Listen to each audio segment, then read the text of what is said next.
What would Satan say if he had a brief speech to graduates? You've worked hard, and now the world lies before you. I invite you to embrace it, not as followers, but as architects of your own paths. Ask questions, challenge conventions, trust your own desires. Seek what brings you joy, what sets your heart free. This is the perspective of what Satan would say at the graduation. According That's to what AI, you put in. Doesn't that sound like the typical advice?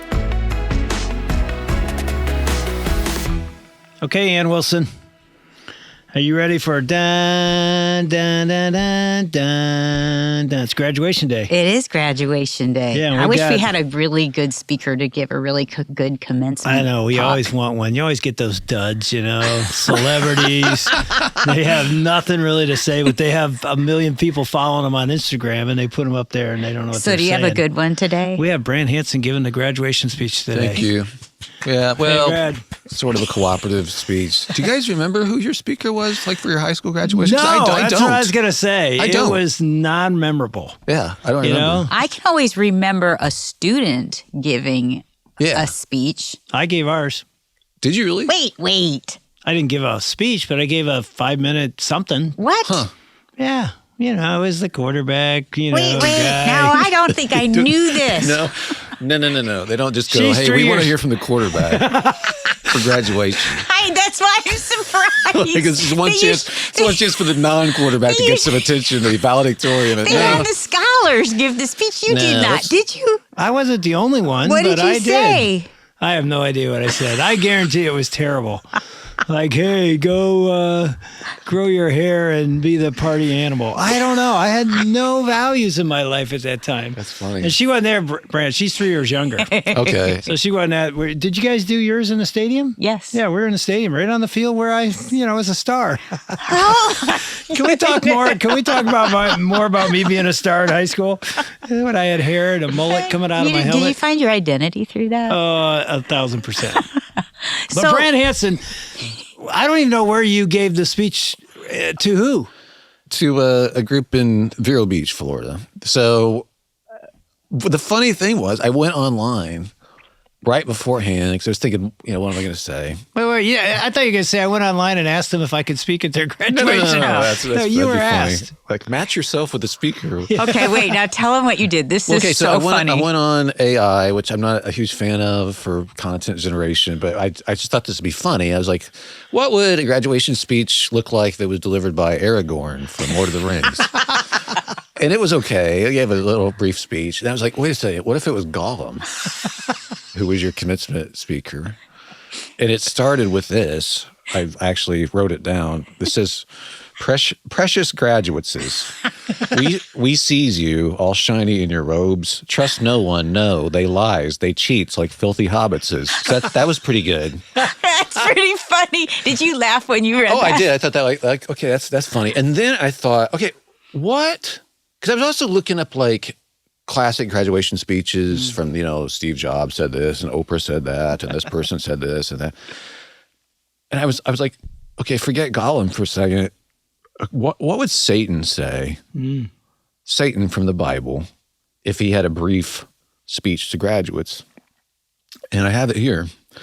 And it printed it out here. It said, honored graduates, what a remarkable day. Your minds alight with possibility. Your future's unwritten. You've worked hard, and now the world lies before you. I invite you to embrace it, not as followers, but as architects of your own paths. Why limit yourselves to others' expectations?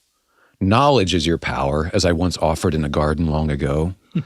Ask questions, challenge conventions, trust your own desires. You need not bow to rules that stifle your potential. Seek what brings you joy, what sets your heart free.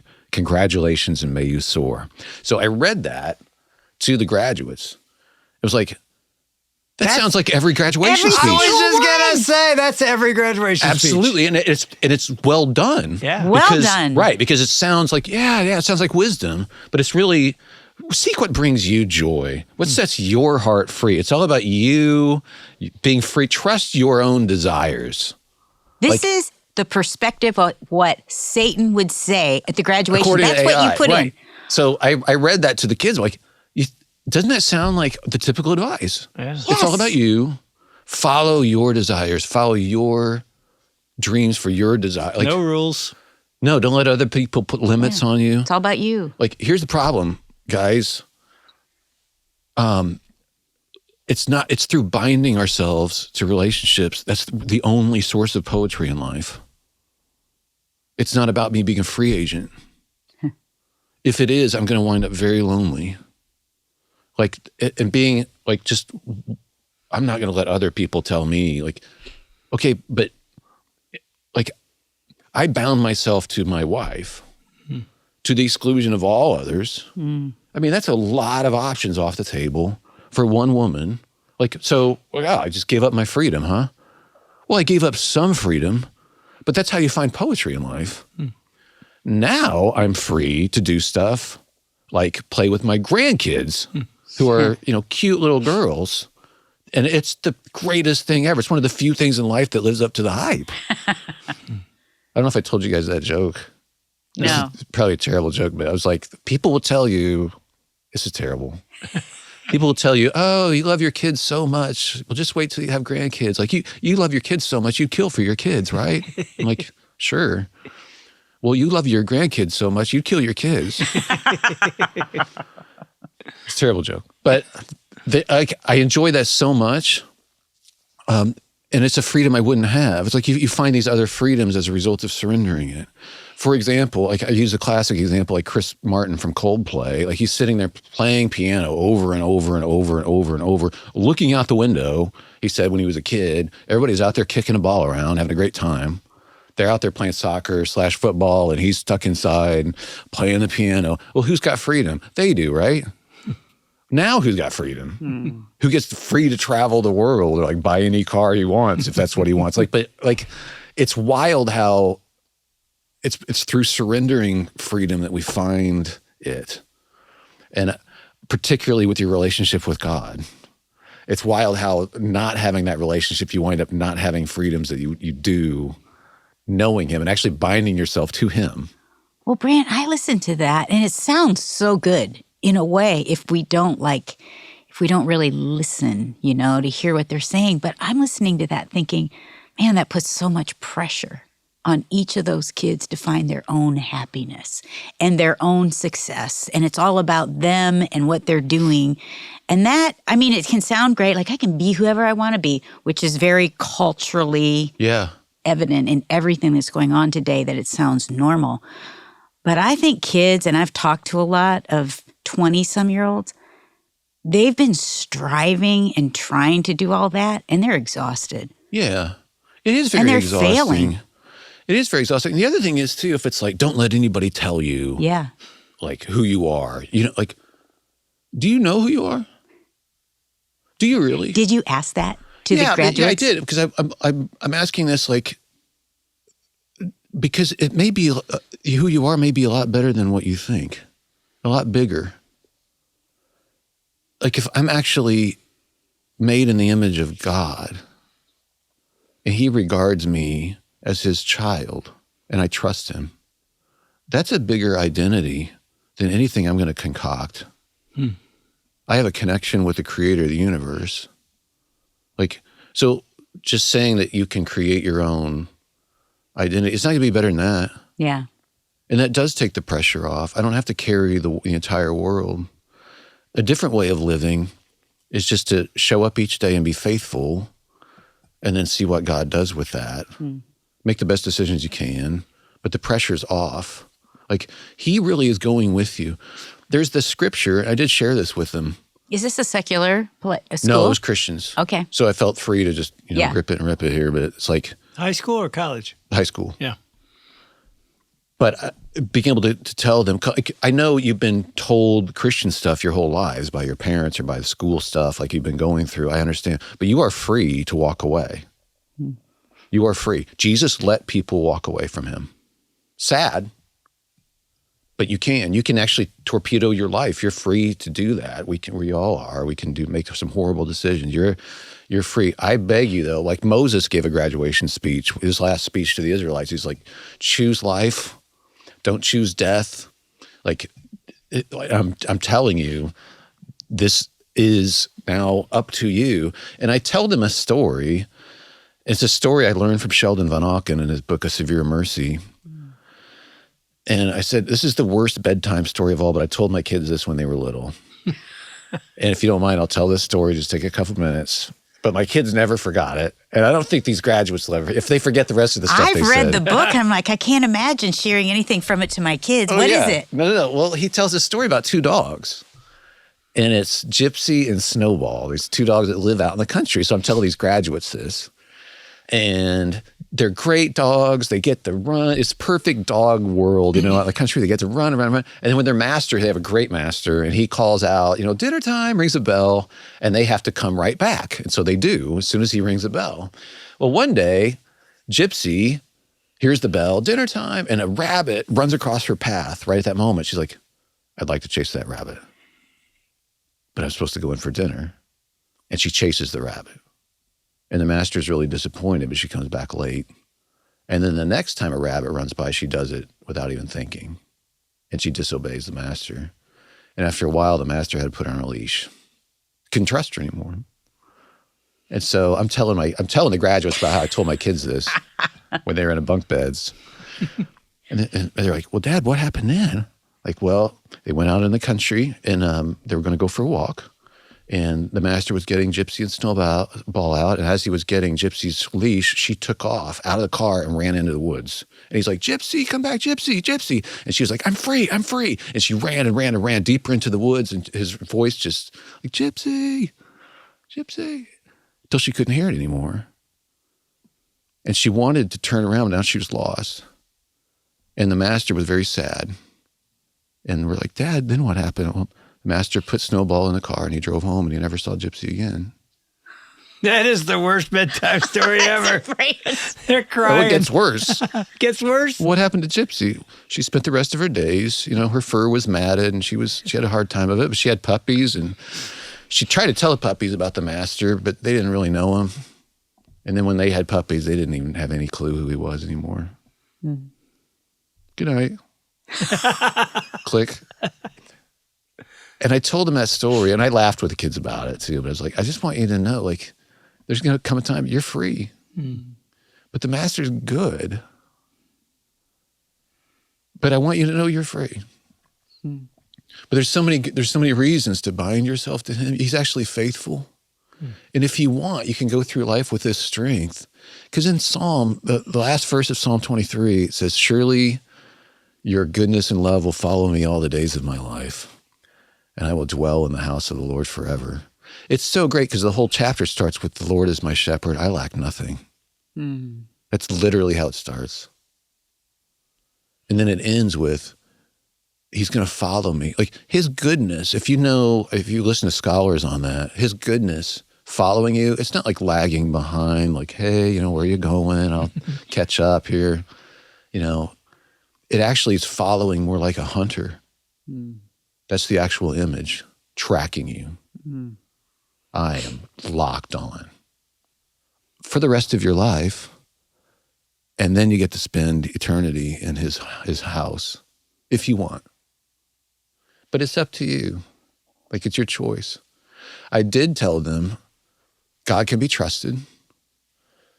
Even if you have big questions about life, like you've been taught Christian stuff your whole life, maybe you're like, I need to explore some other options. I don't have every answer. You may not either. You may have some doubts, but I'll tell you this, I can trust the character of God. I'm convinced of it. So even if I don't have every answer, I trust him, and I am convinced that in the end, that trust will be vindicated. What about hypocrites? So I'm talking to the kids again, because if you want to walk away, you'll blame hypocrites. Look, you may have encountered a lot of hypocrites, maybe in your schooling, maybe in life, maybe in your family. Church. Maybe in church. It said in my life, it's my family. In my church, like my dad is a pastor, that the trauma we went through. But do not give them the power to chase you away from the best relationship of your life. Don't walk away. It's too good. And so I told them the story I've told you guys before about knowing how all this ends. And it's like watching a game. it and repeat where your team wins. You know your team wins at the last second. You're not stressed out when you watch that because you know they're gonna win. You're rewatching it. I took Julia, my daughter. I said things are gonna happen in life where you're gonna be like, what is happening? But I remember taking Julia.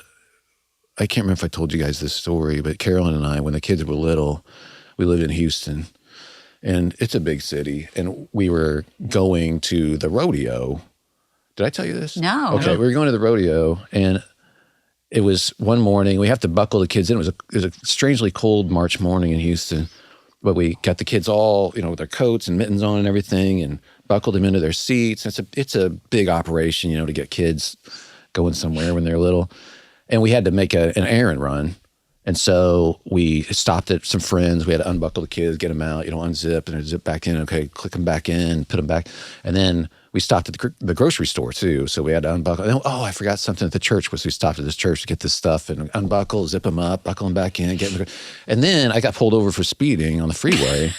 And so a police officer comes up and he's like, what are you doing? There's lights flashing. These are little kids too, right? They're in car seats, it sounds Yeah, they're like. in car seats. And the officer's nice, but I got a ticket, and it was the way I would take off. And then my daughter said something from the back seat. She's like, hey, Dad. I'm like, yeah. And I adjust the rear view mirror, like, where are we going? And I hadn't told them we were going to the rodeo. I forgot to tell them. So from her perspective, it's just I'm being lifted up. I'm being clicked in. I'm being taken over here. I'm being clicked in again. There's some flashing lights. There's a stranger. We're stopped. Cars are whizzing by. I'm being taken. Just like, where are we going? And I said, I forgot to tell you. I'm so sorry. We're going to the rodeo. You love horses. Oh, good. And as I continued to drive, I thought, why wasn't she panicking this whole time? Like, if it's us, we want to know where we're going. Yeah. Right? You can't just, what now? What is happening to me? Like, that'd be our question from start to finish. Especially if there's any kind of detour or Absolutely. what? Like, what's going on? Right. So, honest question. I was like, what's the difference? Why was she okay? And then it dawned on me, she knows who's driving. Yeah. She trusts the Father. She trusts the driver. She doesn't have to know.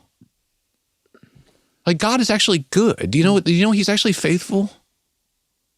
Do you know you're going to be able to look back at your life and go, this has been good. Mm-hmm. Like, I don't have a bunch of warnings for you. I just want to tell you, if you trust him, this is good. Mm-hmm. So yeah, that was kind of the thrust of it. Instead of saying, don't let anybody, stop you from being the you. Like, he's trustworthy. This is a better way to live. Mm.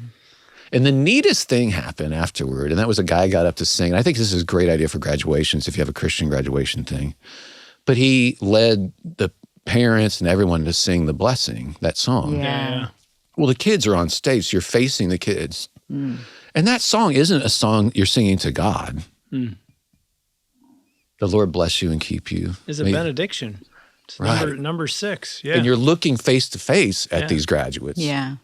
And you're ending the whole thing with, like, as you go, may his presence be with you, behind you, go before you, beside you. Beside you, within you. And bless your children and their children, and the Lord keep you. And like, you're talking to people. I'm like, now there's a graduation. Mm. I didn't plan that at all, but I was like, that's a really sweet idea. So yeah, that was the thrust of what we talked about. So good. Yeah, and at the heart of that, obviously, is you trust your Father, the better you know him. You have a history with him. I mean, you don't trust your Father on day one. You don't know him, but as you see and experience his presence and his gentleness in your life, you're like, I can trust him. I don't need to know where. Yeah, and I think it's good to hear from older people, older than you people. I don't want to call myself an older, but I am. I am. And so, but to say, I have learned that I can trust him. All right, let me just say this. We know life is full of challenges, and families today need biblical truth more than ever Isn't that true? Oh, that's definitely true. And as a Family Life partner, your monthly gift helps bring the truth into homes every single day through podcasts, events, and resources. So let's make a lasting difference together. Seriously, together we can make a difference. Become a partner today. Just go to familylifetoday.com and click the donate button. Okay, let's get back to the conversation. You know, it's interesting. I'm still stuck on the story of the 2 dogs. Yeah, it's haunting. It's got to be with you the rest of your life.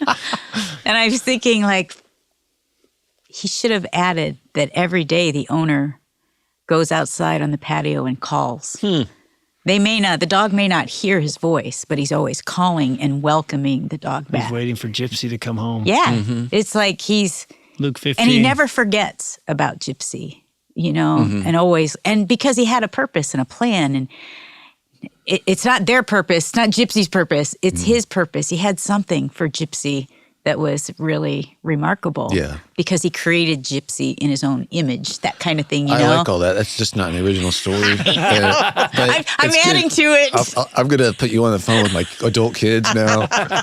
Hey, that one story, it turns out that there's some other stuff too. There's a better one. Jesus actually told a similar story. Have you ever talked to your grown kids about that, of what it made them think now? Yeah, I mean, yeah. What did they say? Well, it's just, again, it's like I have the freedom. I have a choice. Yeah, you're not locked into this. Yeah. And I don't want you to have that script in your head too, that just because we raised you as believers that you were trapped somehow. Oh no, it just happens to be, this is the best way of life. Yeah. And when they see that and live that out, then it's, you get it. But it's also true, like in that story, what's a little bit haunting too, is that Gypsy's life was not better. Right. And her idea of freedom, well, is freedom the ultimate thing in the world? Or do you wind up, if you OD on freedom, you wind up lonely? Or addicted.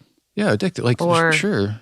In bondage. In Yeah. To bondage. that which you thought would set you free. Yeah. So what's in Satan's graduation speech? Like, okay, freedom, freedom, freedom from any limits. Well, that sounds right, doesn't it? And then it's a what he always does is it's a sucker punch. Like, look over here, it's going to be great, and then pow. And the freedom lie is one of them. Interesting that AI picks up on how deceitful Satan's words Yeah. are. And AI itself is deceitful. Yeah, exactly. Yeah, I mean, that's Sounds good. But it's like the father of lies, the father of light. It sounds so right and so appealing, and yet it's so twisted in Right. comparison to God, the gospel. and it's always a replacement. It's always it's always that magician's trick of Yeah. look over here and then pow, you get hit. Yeah. So he uses that over and over and over, and I think that's the freedom idea is one of his biggest lies. It's not free. Yeah, and especially, as you apply it to marriage, there's this cultural belief, probably always been, a covenant is the most restrictive thing you could ever commit to. Stay away from a covenant. Live together, date. Don't enter into a covenant of marriage because your It's life's too over. confining. You have no more freedoms. And you illustrated at the beginning, no, I actually have grandkids because of that covenant. Yeah, and I know people that have kept their options open even after they got married Yeah. and are now old and alone. Yeah. And I'm telling you, because your anniversary is coming up for 35 years, Yeah. ours is coming up for 45 years, I would hate to be alone right now. I look at our marriage like, oh man, we're in the best years. And it's been worth the hard parts of it. As we've worked through with God's grace, with his power, we're experiencing the beauty of it. Yeah. It's freedom, it's joy, it's like what he created the covenant to be like. And the freedom to, in my case, like there's freedoms that you have if you're single. Right. They're like, There's right, also being a calling to be single. serving God. Oh, it's beautiful. You have freedoms too. Right. But there's the kind of freedom that I have being married this long is the freedom of having somebody know me this well That's what I was going to say. and still like me. I know, it's a miracle. Well, maybe not for you, but it is for me. No, but that's a freedom that I wouldn't have had otherwise. Like he sees all of me and But he that still doesn't- likes me. It doesn't come without the thing, the vow. Yeah. Like that's where the poetry in life comes from. There's our wedding picture. 45 years ago. And, most people would say that's Point it to the camera, Dave. It's a great picture. Oh, yeah. It's all I going have a away. theological question. Do you think that you'll be reunited with your hair? I think in I heaven? will. There it is on the on YouTube. I will be reunited with my hair. Do you think it'll be emotional? I think it'll be emotional. I'll be in tears. My hair is back. No, what I was going to say is... Do you think they'll have your hair like on a stage? It'll be like, come on down, and then we'll all cheer, and it'll be an emotional... Reunion. Man, I had a serious point I was trying to He make. had but really good hair, too. Forget that. When I have to tell you, Brant, when I, in my college where I played college ball, I got inducted in the Hall of Fame years ago. He's not bragging, though. No, that's awesome. No, this is a moment where, it's a big thing. So That you is go a big back. thing, right. And my two best friends from my team were there. They showed up. It was 10 years after we graduated, and they handed me a little present, all wrapped up like Christmas. I'm like, wow, you guys, you got me something. They're like, yeah, man, this is a big day for you. We're hoping someday we get it. You know what's in it? I open it up real slow, and they just start laughing. It was a hair toupee. They go, we found this in your helmet. What a great moment. Now, here's what I was going to say. Yeah, right. You look at that picture of any couple, and we're looking at our wedding picture, and you think those are some of the prettiest days of our lives. We're, young bodies. This is a better wedding picture. 45 years later, sitting in a hospital room a couple weeks ago with my bride, being there when she needed me. She's there when I need her. We don't look as good. We don't like anywhere near, like make the joke about hair and the whole thing. This is a beautiful picture because it's what you just said. She's still there. She's seen all the bad in you and she loves you. So I had friends years ago. We were young marrieds, and they are a little older than us, and she had bad Crohn's disease she was diagnosed with, and it was touch and go completely. And he said that when they were first married, they commented on older couples that are walking along holding hands, and maybe both 80 or whatever. Probably limping. Yeah. Yeah, they thought, oh, that's really sweet. But then she got this thing, and that meant their physical life had ground to a halt. She was so sick. And he said I had to bathe her and lift her in and out of the bathtub. And he's like, this isn't what I signed up for. But it is. Yeah. And then they realize, those people who are holding hands when they're 80, you have to go through that. Yeah. Yeah. Like all those stories, all those hardships, and all those things that are like, oh, I don't have any freedom at all. Now I'm having to bathe my wife. Like, what happened? Like, well, you don't get to hold hands at 80 unless you've gone through some stuff together. Yep. And that's, again, it's the poetry. All those memories, all those things that come rushing back. And I imagine you would, having a heart situation, like have to reflect on all this stuff. But it's like, yeah, that was from us taking a vow in front of maybe a couple hundred people. I don't know how many people he had, but if it starts with taking a vow not to quit in front of 200 people, it's probably not going to be easy. Yeah. Otherwise, they wouldn't make you do that. That vow's going to be tested. Right. This is the whole, like, this is not easy. But I thought the same thing when my son was getting installed in the military and we went to his thing as an officer. Like, yeah, this is a big commitment. And it's good. Yeah. He's sacrificing a lot of freedom and it's good. But now that's opened up doors for him and other stuff now that he's out on the other side. Like, but it's like, that's the way of, it's not just surrender your desires. Like it's make your desires subject to a will that's formed by God. Yeah. And then watch the poetry happen. It's a good way to say it. Well, you're welcome back here anytime. Thank you. Anytime. Thanks. This has been rich. So good. Cried about 10 times. But that's not surprising when you come in, Brant. Thanks. Well, I'm not sure quite how to take that. I know. She's like, I cry for the future of broadcasting. I cry because you always point us to Jesus. Cool. And the gospel to me is always miraculous and how he saved us. And it's been good. Hey, thanks for watching. And if you like this episode, You better like it. just hit that like button. And we'd like you to subscribe. So all you got to do is go down and hit the subscribe. I can't say the word subscribe. Hit the subscribe button. I don't think I can say this word. Like and subscribe. Look at that. You say it so easy. Subscribe. There it goes.